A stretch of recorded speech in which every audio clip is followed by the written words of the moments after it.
And so to demonstrate that, I'm going to go live here and pop out of the PowerPoint and show you some actual searches.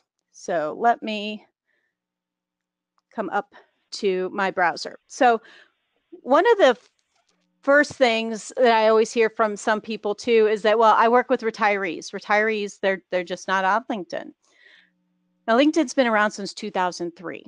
And if you asked me earlier, I'd probably agree with you. Yeah, for the most part, they're not. I decided to test that a little bit earlier. Are retired people on LinkedIn? It's been around now for more than a decade. Are retired people on LinkedIn? And so I came up with a search. My first really cool search since I originally came up with the 401k rollover search, which we'll take a look at too. So to get to the advanced search, what you want to do is when you're on your homepage, click in the main search box and select people. And when you select people, you will have these filters at the top. Select all filters. And that's going to open up to make it really easy for you to put everybody there. I'm going to go back to what I had set up.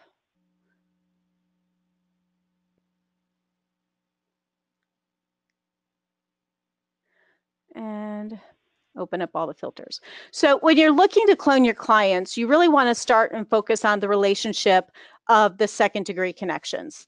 Your second degree is where the money is.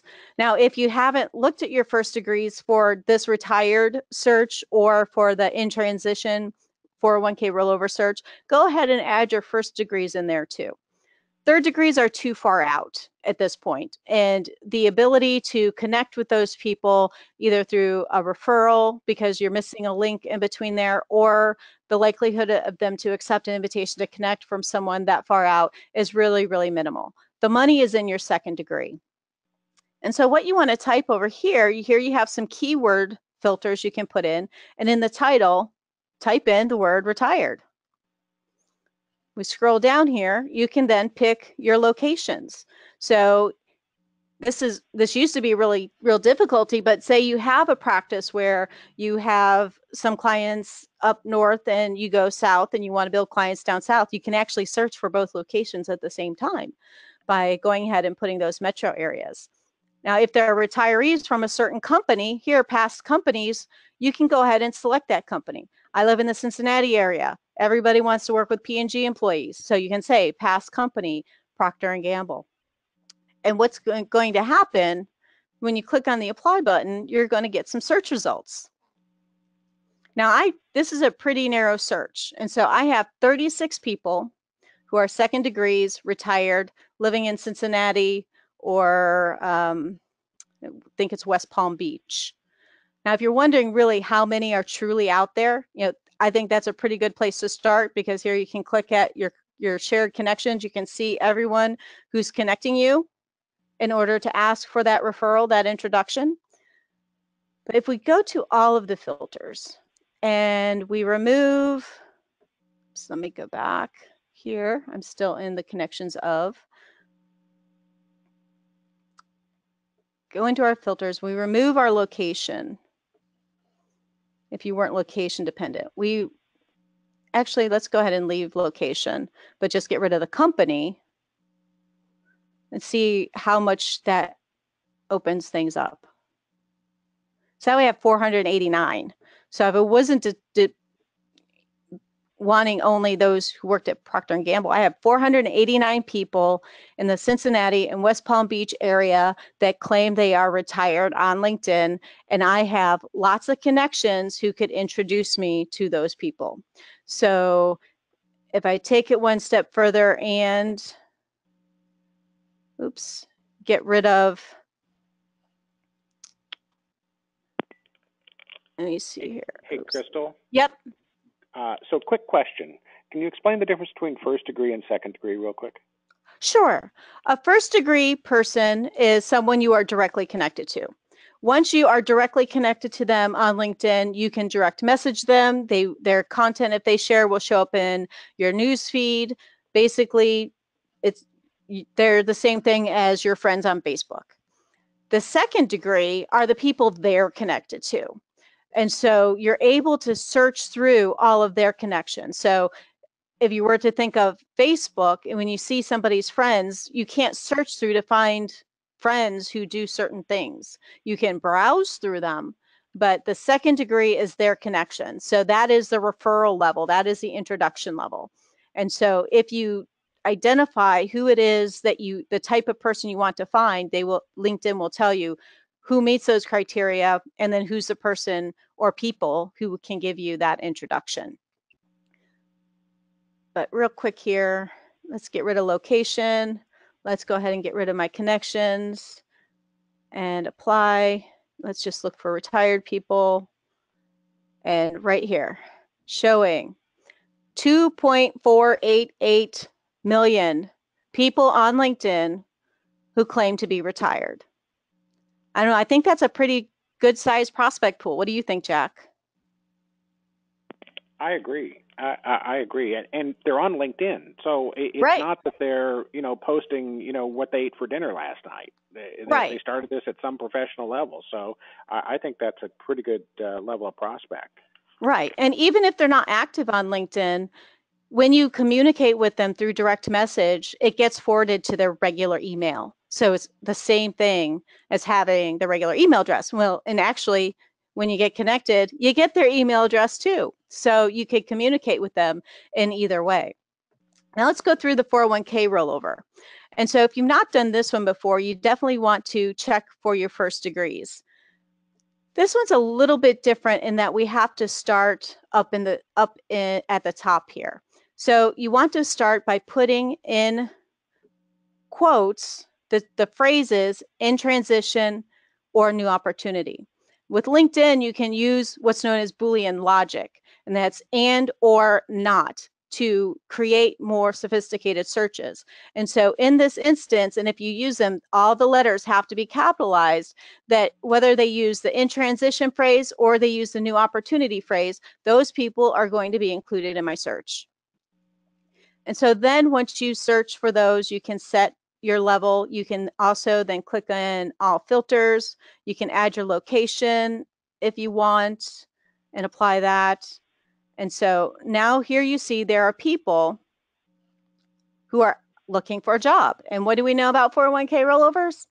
They got to be out of their old job in order to move it. So you know that that's happened. And then you can see who's connecting you so that you can ask for the introduction if they're people that you know really well. And so if you're looking for 401k rollovers, I developed this search back in 2009. I would definitely be using it every single day. Now, one thing to talk about is you build out these searches real quick. LinkedIn used to have saved searches, even for free people. They have this search alert thing that you'll see pop up. It doesn't work very well. It's really, really buggy. I don't use it, and it's really hard to rerun a new search. So what I recommend people do now is in your browser, on your bookmarks bar, create a folder. Actually, you're going to want to create at least 2, if not 3 folders. One is called searches. Once you've run the search, if you go ahead and you bookmark it, and you can name it whatever you want, and you can save it in that folder, what's going to happen is, let me go ahead and open up my folder. I'll just jump so it's a completely new search. I'll click on the senior exec search. It's going to run the search just as if you typed everything else in.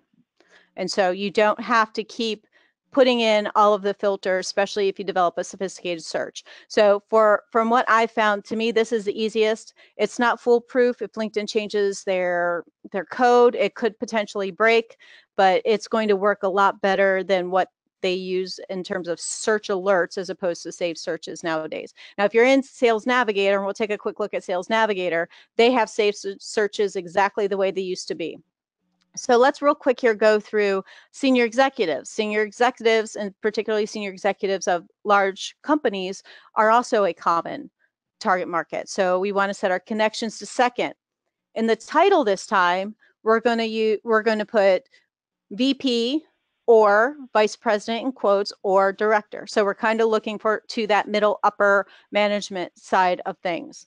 We can go if we wanted a big area. So I did the Northeast, Cleveland, Columbus, Toledo, actually just all of North Ohio.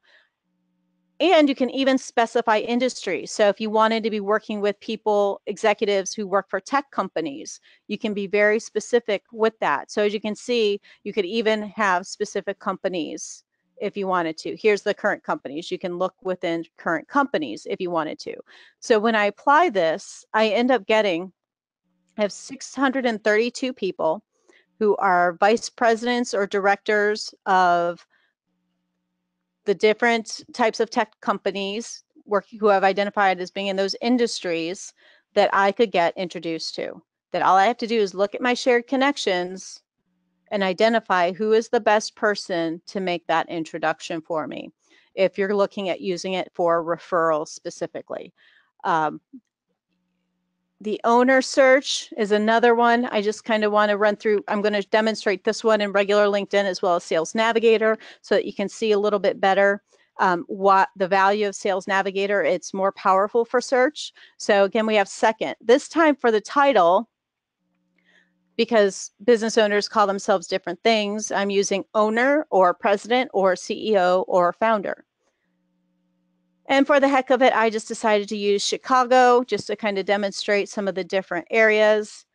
And when I hit apply for that, I get 4,600 people, second degree, that I could get introduced to. Now, one of the things that can be difficult with this in the free level, and let me see if I'm not seeing any, is that it's anybody who calls themselves an owner. And so there are people who are solopreneurs. There are people who are with direct marketing, MLM types of companies. Not necessarily seeing any pop up here. LinkedIn's got a bit better, but they will be filling those searches. And so it's not going to be nearly as clean of a search. Also, if you notice here, you have 4,600 results. You can only browse through the first 1,000. And so this is actually too big of a search. You would ideally want to come back in and narrow this down a bit more. Maybe in this case, add an industry, or you can search by connections of someone that you know in particular. That's kind of a new one that's pretty neat. But so that is finding small business owners. So let's take a look at what it looks like in Sales Navigator. So as you can see, the search form is a bit different. So here we have geography, relationship, second degree. Seniority level is a new filter that you don't have in, let me see here, shoot. My little, the GoToMeeting thing is covering up my scroll bar, makes it kind of hard. So seniority level is a key one if you're looking for business owners. Right now, LinkedIn has this little bug going on. I communicated with them, but when you're looking for presidents, it's putting vice presidents in it. So I added a little filter here, not vice presidents in quote, so that when they pull up a president, we're getting presidents and not the vice presidents. But with seniority level, we have lots of different options. And basically, this is LinkedIn trying to figure out where they're at. So owner, partner, CXO. Here's the other one that's really important, head count, if you're looking for business owners, so that you can eliminate getting all of those solopreneurs by not selecting 1 to 10. You can select the number of employees they have. And so if you're identifying your small business prospects based on revenue, you can make an educated guess as to, well, okay, if they're getting that revenue level and they're in these types of industries, how many employees would that likely indicate? And so that's one way that you can pull in and get the search results better for those people. Let me get back up here. And so if I go ahead and click on search, 4.5. Now here's what's something that's kind of cool about Sales Navigator is you see this little ribbon. So here I can pull up the list of only those who have changed jobs in the past 90 days, those who are mentioned in the news, and also those who posted on LinkedIn in the past 30 days. So if you know if they're posting on LinkedIn, they're active on LinkedIn, your odds of finding them or connecting with them or communicating with them are going to be far, far better. You can go ahead and make adjustments on the left side here in terms of how to do that. And so you can dig in. So once you know who your target market is, you can really get a good picture of them based on what would be in their LinkedIn profile. You can really develop sophisticated searches to find these people. So, and also here I popped in just in case you're wondering if you wanted to find somebody, say, who enjoyed golf, because sometimes in the summaries people will mention, you know, what they like. They'll take their bio, their corporate bio, and a lot of times it will say, well, you know, your personal interests and your family at the bottom. So here in the keywords, you could add the word golf and search for that, and I get, come on, okay, 307. Now the issue you might be seeing here, oh, but it's like country clubs, people who golf, not just executives who enjoy golfing. This is where you can come in and you can add some additional searches. So here, if I go into the company, so most of these companies that are about golf, they'll have the word golf in the title of the company. And so, oops, I'm going to use not golf. And then I'm going to do not, and in quotes, country club, and hit enter. And let's take a closer look at what we get. I got it, hold on. And so 291. And somewhere, it's not going to be exact, but you're still going to, chances are these people have mentioned golf somewhere on their profile. So that is the advanced search functionality. It is really powerful. It does take some time to use, get to know Boolean logic really, really well, because you can combine really sophisticated things with, because parentheses are another thing that you could do. So in the title, if you wanted to, you could add, if you're looking for a vice president of a specific type of department, we could put parentheses around that, add an and let's see, human resources, actually, and also, let's go to the end of that, human resources or HR or benefits, and add that into the mix. And so then we get people who are only executives within that specific area of the company. And so, like I said, there's a lot that you can do in playing around with the searching. Just keep at it.